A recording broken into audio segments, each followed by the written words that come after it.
Teresa, it's Friday. This is Evie. You know Evie. She's here to help me today because Fred is on the couch. I just finished episode 4 of the Lizzie Bennet Diaries. Yeah, I love how weird it is. And I think I forgot. Mrs. Bennet is freaking out. I really love Lizzie's Mrs. Bennet character. And she's freaking out not because her oldest daughter might be defaulting on her student loans. Like, oh my God, can we talk about how Jane's life is chaos? Or that her middle daughter has midterms. It did make me think about how much I can't care about that anymore, and how much I did care about that when I was in school, and like what would my life have been like if I failed all my midterms, and where would I be right now, but also how unimportant school is overall in life. Anyway, my tangent. The Mrs. Bennet is freaking out because Bingley is bringing back some ladies, and well, Mrs. Bennet from the book is worried that he is going to bring a lot of ladies. Mrs. Bennet in the Lizzie Bennet Diaries is worried that he's going to bring back 500 teenage prostitutes. So, different context that we're working with here. Mrs. Bennet is definitely stalking Bingley. She, as the character from Lizzie, you kind of think, oh, is Lizzie just, you know, exaggerating this a little bit? Because she's like going through his mail and driving by his house.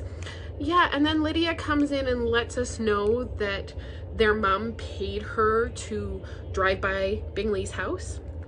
So yeah, Mrs. Bennet is a stalker. Fun times.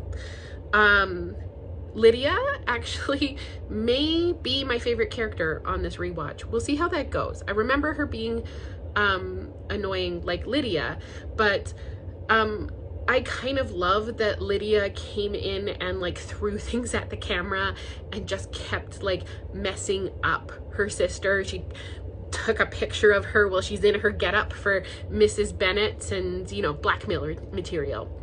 And I think it's funny the ways that Lydia kind of comes in and is teasing that I think like in our family dynamic would be fun because of how much we love each other, but in this context is maybe just mean because you can clearly tell that the sisters don't have that relationship where they're joking with each other. Like, how serious is Lydia when she said that the good genes can skip a sibling?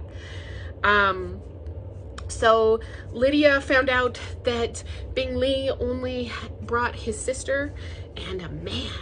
And it's the first time that we hear about Mr. Darcy, or in this case, just Darcy.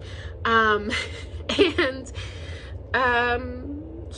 I think it's an interesting introduction to him that we kind of get this glimpse of him through Lydia. I want to just briefly say that Bridget Jones has so much fat shaming in it, and we should stop doing that. I also think it's hilarious that we're doing the metaverse of the Colin Firth Bridget Jones movie, which is based on Pride and Prejudice. Well, Colin Firth also played Darcy in the Pride and Prejudice movie while we're watching something that's based off of Pride and Prejudice. So, lots of fun there. So yeah, we get to hear about Darcy. We meet Lydia, who I think is hilarious. And Mrs. Bennet is a stalker and Jane's life is a shambles. I don't know how to end this either, so I will see you Tuesday. Love you!